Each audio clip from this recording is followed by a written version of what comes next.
Hey everybody, welcome to JLB Sports TV. I am Justin Block and I am coming to you live from the beautiful Key West, Florida. I'm on vacation right now down here for 2 weeks, but I decided to put a video up because it's been a while. Just so you guys know, I'm not wearing a Torres jersey this time.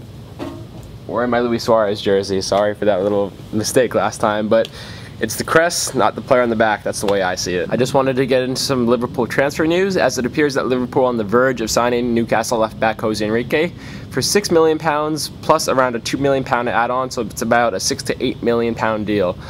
Newcastle have publicly said that Liverpool will have yet to make a formal approach for Enrique with a formal offer, but they have conceded that Enrique is likely to leave to a big club or a top 4 club, meaning Liverpool. Now this would be a great side for Kenny Dalglish's Liverpool side, as they have had a noticeable void at left back for a couple seasons.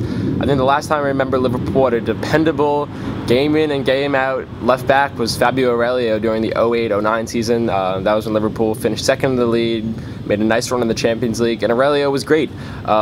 He could get down the wing and deliver from set pieces, and he could make goalkeepers miss like crazy. I remember his free kicks were legendary. Aurelio is still with the club, but he's oft injured and he's much older now, so he's more of a, a first team bench player, if you will, off the bench, a good backup player. He's no starting left back by any means, and Liverpool actually had to use Daniel Agger a couple times at left back last season. That just puts a strain on the center backs, gives you less depth, and just makes for a worse team overall. I think Enrique would be a great signing for Liverpool as a back that can get down the wing, but unlike Glenn Johnson, he can actually track back some in defense, has good set piece delivery. Last year I think he had 1 assist, the season before 4 assists, so he's a guy that will bring in those crosses. And crossing, that is what Liverpool needs right now, especially with Andy Carroll's big head in the center of the park. Having Enrique and Downing on the left wing will just make for a blitz of crosses on the defense. I cannot wait to see that in action. Now, another Liverpool transfer rumor that I've been hearing about is Joe Cole potentially moving to QPR or even Tottenham. There have been some rumors about that. Apparently Joe Cole actually put his home in Merseyside on for sale, but I think that might be jumping the gun a little bit. Joe Cole came out and said he wants to fight for his place at Liverpool. I personally want him to leave. I think he's past his prime. He's one of those players that we've been waiting to fulfill his potential for about 10 years now, and he's never exactly fulfilled his potential throughout a whole season with any one club in particular. Plus, I think he's making 6 figures a week, and like I said in the last Aquilani video, which caused a little conflict, when your player is like 6th, 7th, not even rated in the first team squad, and he's making 6 figures a week around that, he needs to be ousted. The wage bill just needs to be cut down, and he's an example of that. Now, going forth for the rest of the season, the transfer market ends in, I don't know, 3.5 weeks about, almost 4 weeks. I think Liverpool still need to target a center back and a striker. I think we're good in midfield, we're fine on the wings, but center back is an area that Dalglish really needs to address. Scholes is set to miss the opening of the season with some injuries, and we all know how often injured Daniel Agger is, and Jamie Carragher even the last couple seasons has had some injury issues. So God forbid we would have to see Danny Wilson and Sotos Kiriakos starting any Premier League games at all at center back.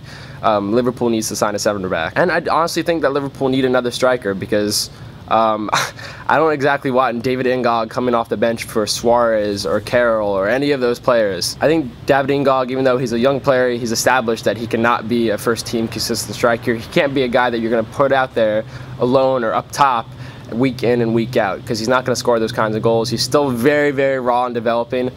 He still doesn't know how to hold the ball up. His finishing is absolutely disgusting, and considering the amount of games he's played and the goal return he had last year, I believe he played almost like 20-30 games and only returned 1 goal. I don't care how old you are, you should have a better net return than that. And like I've said before, to win the Premier League you need to have extraordinary depth at every single position, and Liverpool lacks that.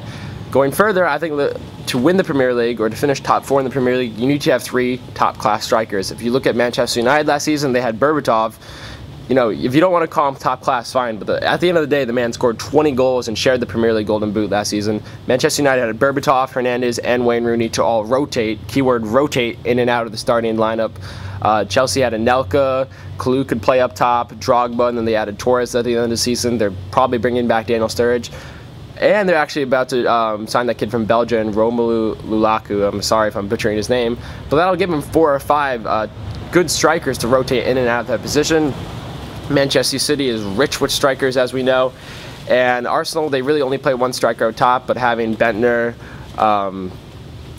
Shamrock and Van Persie, those are pretty good strikers to have up top as your top three. As of right now, Liverpool have Carroll and Suarez, which are a potent striking force, but when you add Ingog into the equation, kind of makes the group rated less in my opinion. I would be very, very worried if Carroll or Suarez went down for an extraordinary length of time and Ingog had to actually play as a starting striker for a month for Liverpool.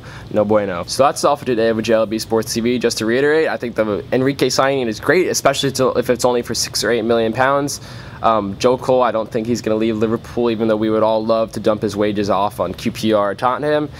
And Liverpool need to sign another center back and another striker to be ready and really, really challenge for the top four this season. That's all for today, guys.